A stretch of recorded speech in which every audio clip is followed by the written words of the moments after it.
Now turns to Part 2. You are going to hear a talk about making the most of graduate school.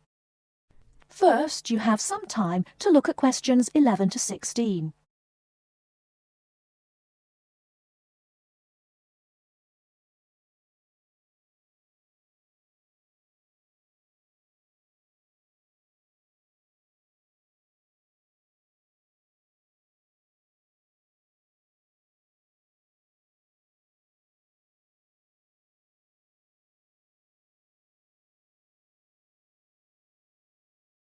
Now, listen carefully and answer questions 11 to 16.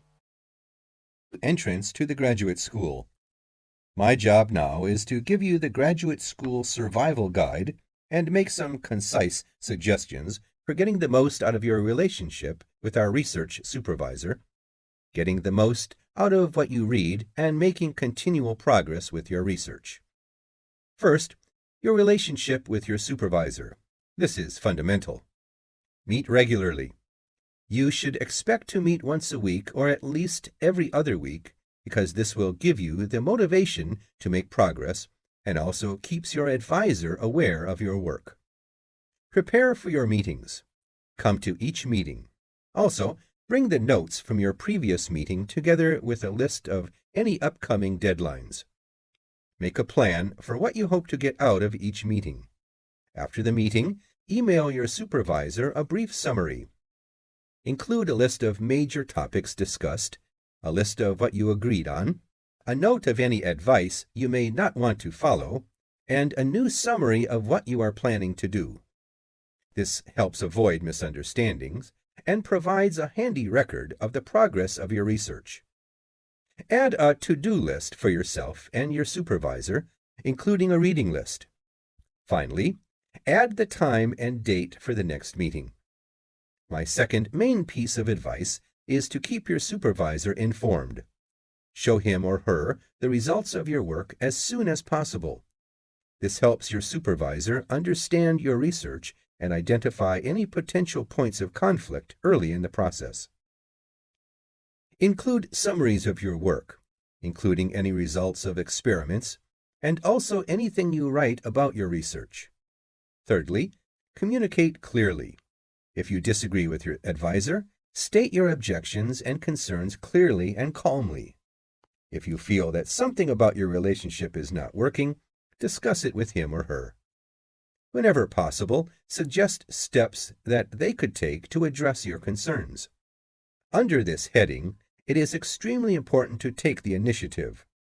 You do not need to clear everything you do in your research with your advisor. He or she is busy too. You must be responsible for your own ideas and the progress of your work. Before you hear the rest of the talk, you have some time to look at questions 17 to 20.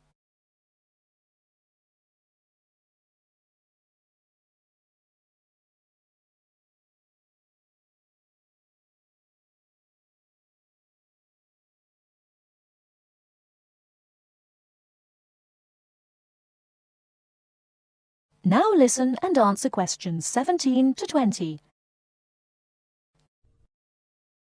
The second section of my talk is about getting the most out of what you read. The first principle here is to be organized. Keep an electronic bibliography with notes and pointers to the paper files. Keep and file all the papers you have read. Point 2. Be efficient. Only read what you need to. Start by reading only the conclusion, scanning figures and tables, and looking at their references. Read the other sections only if the paper seems relevant or you think it might help you get a different perspective. Skip the sections you think you already understand. These are often the background and motivation sections. It's of critical importance to take good notes on every paper you find worth reading. Note especially what problem the author is trying to solve, what approach they take to the problem, and how their approach differs from other approaches. Next, summarize what you have read on each topic. After you have read several papers on the same topic, note the key problems, the various formulations of the problem under consideration, the relationship between the various approaches and the alternative approaches you come across. Let me add one point you might not have already thought of. Read PhD theses. Even though they are long, they can be very helpful for quickly learning about what has been done in your field of interest. Focus particularly on the background sections and method sections. Don't forget to read your advisor's thesis. This will give you an idea of what he or she expects from you. The third section of my talk is about making continual progress with your research. Keep a journal of your ideas. Write down every issue you are thinking about, even if you think it is stupid.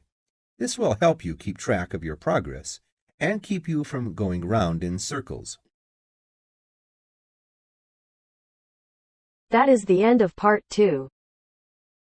You now have half a minute to check your answers.